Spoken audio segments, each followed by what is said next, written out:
はい、こんにちは、加藤です。今日は久しぶりになるんですけれども、実際に書きながら形の取り方についてお話ししていきたいと思います。今回の目的は、形を捉えるときにどんな風に見ていくのかっていう見方を解説しながら進めていこうと思うんですが、例として履き古したスニーカーというか靴ですね。これを捉えていこうと思います。形取りのポイントについてのみ進めていきたいと思います。靴が2つ入るような感じでいきましょうか。と言いつつ、手前の靴が、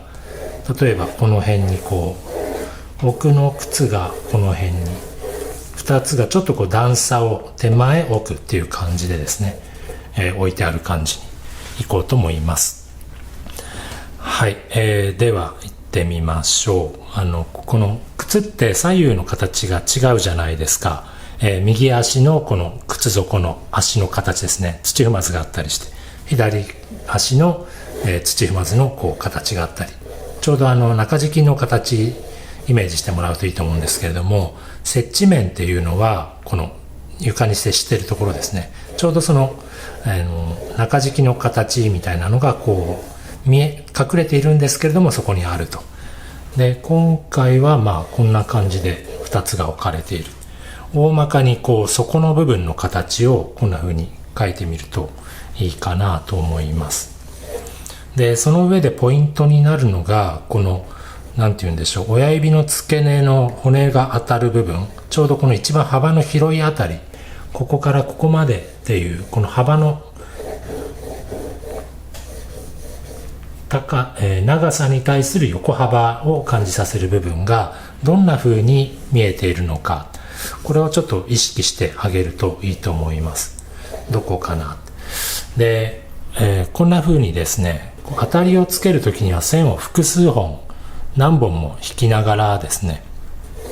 当たりをつけていく。最初ここかなと思ったんだけど、いや実はもうちょっと後ろだったかなとか、書きながら変更していく場合あると思うんですね。あんまり筆圧強く書きすぎないで、柔らかいトーンでこんな風に捉えていきます。ちょうど今これスリッパの、なんて言うんでしょう、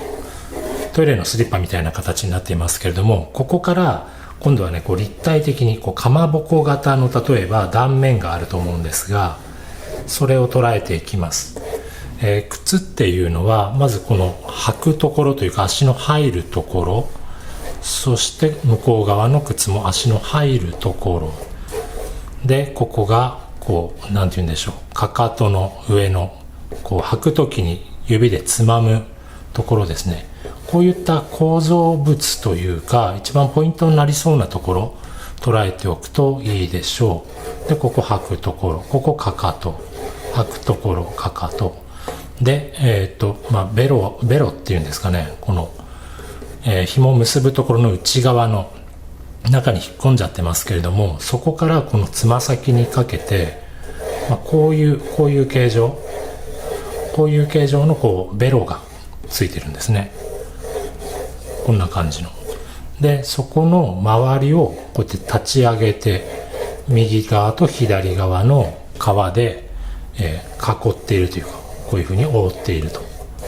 そんな風に、ちょっといっぱい線描きすぎて分かりにくくなりましたけど、形を構造で捉えていきましょう。まずそこの形があって、横幅があって、かまぼこ型のようなちょうど足が入るところを想定しながら、つま先からかかとまでっていうのを捉えていきます。こんな感じかな。ちょっと靴底厚さを捉えていってみましょうね。これが靴底の厚さ分、ここが一番幅が広いところで、ここから一旦引っ込んでかかとへつながる。ここ少しかかと部分高さがね高くなっていきます。で、靴のこの履くところ開くところ、左右の形状をよく見ると、向こうは少し平らっぽくて手前がぎゅーっとカーブしたように見えます。で、これもちょうど横幅を想定しながら、足首がちょうど入るくらい、形を捉えるときに、見せかけの現象だけではなくて、この靴の構造ですね、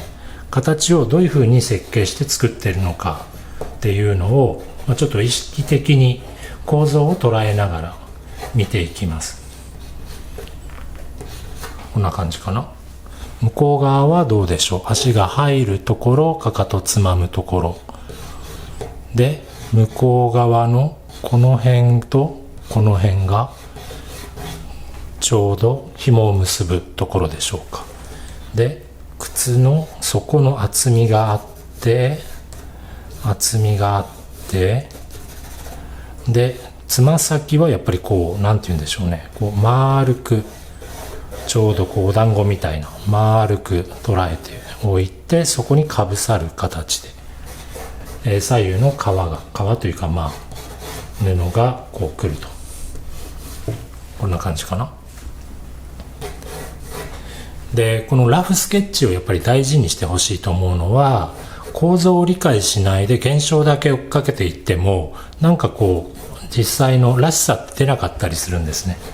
なのでまず最初にこういう大まかなこうかまぼこ型って何度も言いますけれども、足が入った時にどんな形状なのかっていうのをしっかりと捉えておくようにしましょう。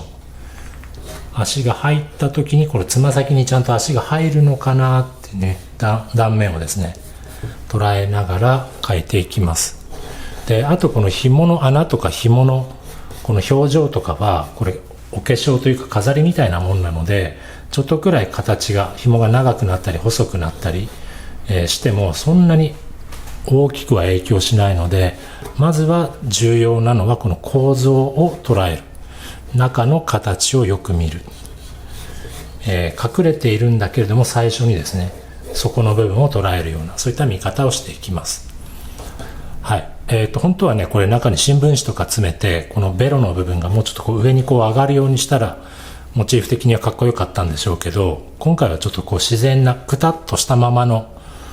履き古した感じを出すために、あまりそういった、演出というかね、シチュエーション、条件を揃えてなかったんですが、でもこの感じはある程度出せたんじゃないでしょうか。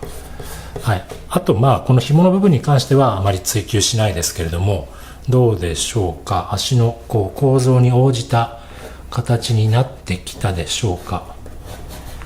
あとこういったディティールもですね、その後描いていくと、この筋みたいな、スニーカー特有のですね筋みたいなのもちょっとこう描いてみたりして、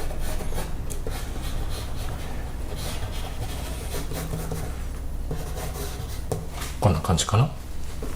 向こう側はどうでしょう。つま先があまりでかくなりすぎない方がいいのかな。で、ここね、つま先浮いてるんですね。ここ影。床からこう立ち上がっている。立ち上がっていて、向こうのつま先。で、皮かぶさっていて、手前の、これは名前がちょっとわかんないんですけど、紐を通すところ。で、描きながらこうやってね、ちょっと形状毎回変わっていく方がリアリティが出ます。で、これ3本線。こっち側も3本線。で、3本線もこうちょっと歪んで見えてたりしたら、その形を正直に描く方がリアリティが出ます。はい、ざっくりですけれどもこんな感じでいかがでしょうか。今日は物を描くときに構造を捉えながらスケッチしましょう。光に対する影っていう現象だけで見るんではなくて、形の中身、見えない向こう側ですねを捉えながら、スケッチしてみましょうという動画でした。今日の動画は以上になります。それではまた次の動画でお会いしましょう。さよなら。